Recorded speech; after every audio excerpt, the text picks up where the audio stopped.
नमस्कार, आप देख रहे हैं नेक्स्ट 9 लाइव और मैं हूं आपके साथ अंकिता मिश्रा। आज के प्रोग्राम में आपका स्वागत है। प्रोग्राम में बात करते हैं बड़े पर्दे के उन सितारों की जो बड़े पर्दे पर आपको एंटरटेन करते हैं, लेकिन असली जिंदगी में क्या चल रहा होता है, किसके साथ कंट्रोवर्सी है, किसके साथ फाइट हो रही है, किसका रह गया किसी के साथ अधूरा रिश्ता, प्रेम कहानी, तमाम चीज़ों के बारे में प्रोग्राम में बात की जाती है। लेकिन अभी मुद्दा तो राखी सावंत का चल रहा है कंट्रोवर्सी में।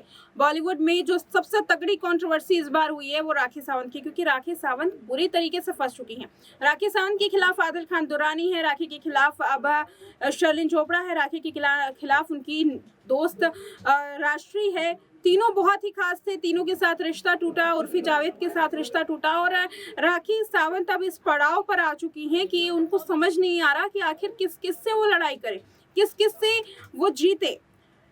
एक लंबे करियर की शुरुआत राखी ने की थी और उस करियर में अब देखा जा रहा है कि कहीं ना कहीं ये तीनों जो हैं वो ग्रहण बन करके अब राखी की जिंदगी में आ गए हैं। राखी पर कई बड़े खुलासे हुए हैं, आरोप लगाए हैं, राखी सावंत ने खुद आरोप लगाए हैं। आपको एक वीडियो हमने दिखाई थी जिसमें हमने राष्ट्रीय के बारे में बताया था कि राष्ट्रीय ने राखी सावंत पर क्या क्या आरोप लगाए हैं। अब राखी सावंत की भी एक वीडियो दिखाते हैं, दोनों पक्षों को दिखाना जरूरी है। पहले पक्ष में आपने देखा कि कैसे शर्लिन चोपड़ा भी आरोप लगाती हैं और राष्ट्रीय भी वीडियोस जारी करके प्रेस कॉन्फ्रेंस करके राखी सावंत पर कई बड़े आरोप लगाती हुई दिखाई दे रही हैं। अब राखी सावंत ने कैसे राष्ट्रीय को करारा जवाब दिया है, उसकी ये एक छोटी सी झलक देखिए। तरीके से अपशब्द यूज़ किया गया है, तो इसलिए हमने डिफेमेशन केस अभी उनके ऊपर फाइल किया है और हम वेट कर रहे हैं अभी कि हम आगे और भी चीज़ें प्रोसेस में है। हम जो है इनके ऊपर 100 करोड़ का डिफेमेशन का केस भी अभी प्रोसेस में है, वो भी हम करने वाले हैं। तो ये राष्ट्रीय मोरे जी हैं, उनके लिए हमने आज ओशिवारा पुलिस स्टेशन में कंप्लेंट फाइल करी है। हमने जो उन्होंने मुझे गटर कहा है और एक डॉग से, कुत्ते से कंपेयर किया है, मुझे लिटरली कुत्ता कहा है। बिल्कुल। और 100 करोड़ का मानहानि का दावा इन प्रोसेस है राष्ट्रीय मोरे के खिलाफ। उन्होंने भी कहा है कि उन्होंने भी कंप्लेन किया है आपके खिलाफ पुलिस में, तो क्या उसके बारे में कुछ जानकारी है? मेरे पास तो पूरी मीडिया में सब सबूत है। राष्ट्रीय मोरे जी के पास अगर मेरा एक भी प्रूफ है, क्या क्या बोला है आप बताइए। क्या इल्ज़ाम क्या क्या है? राजश्री का सबसे बड़ा इल्ज़ाम जो है वो ये है आपके ऊपर कि आपने कहा है कि राजश्री जो है वो अपने नेल आर्ट में गलत काम करवाती है। मैंने नहीं कहा ये बात। राष्ट्रीय नेल आर्ट में गलत काम करते मैंने नहीं कहा है। मुझे प्रूफ दो आप।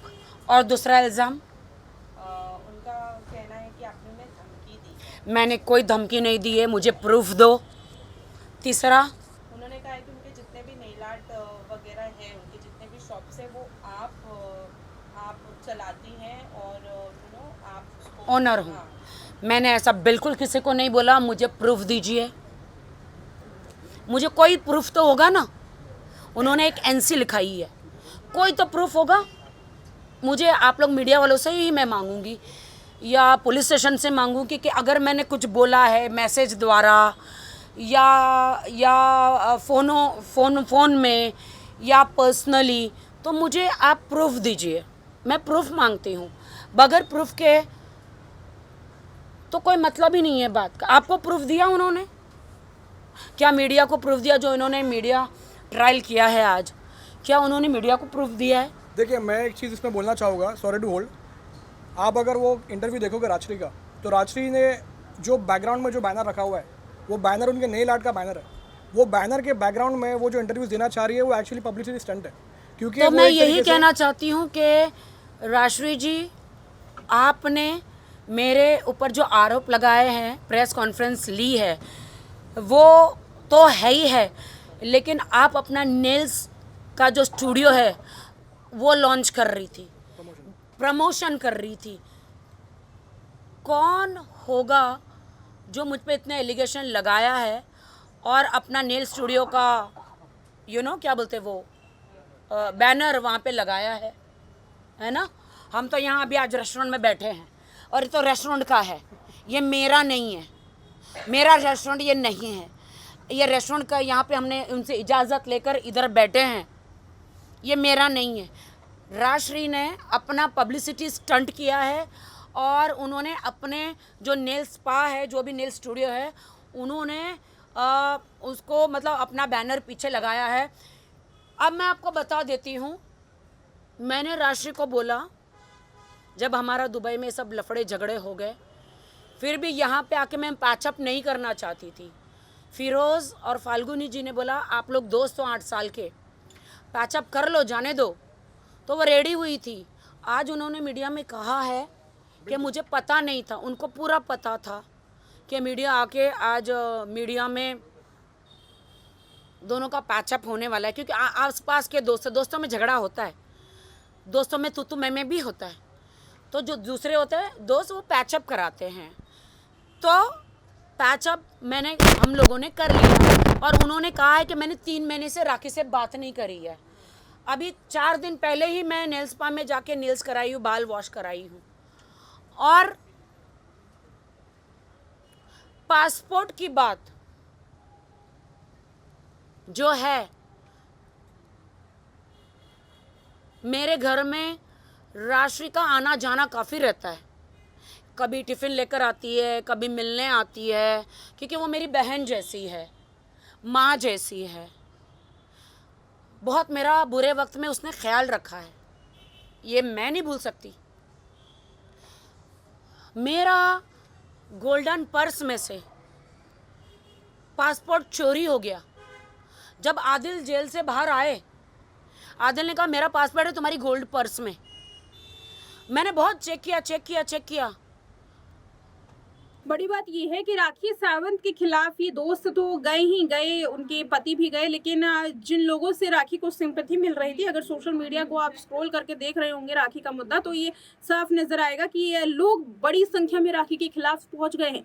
और अगर आज से 6 महीने पहले की अगर आप रिकॉर्ड को उठा करके देख लिया जाए तो लोग राखी के समर्थन में थे। बड़ी संख्या में लोगों को राखी के लिए न्याय चाहिए था, जस्टिस फॉर राखी सावंत की बात की जा रही थी।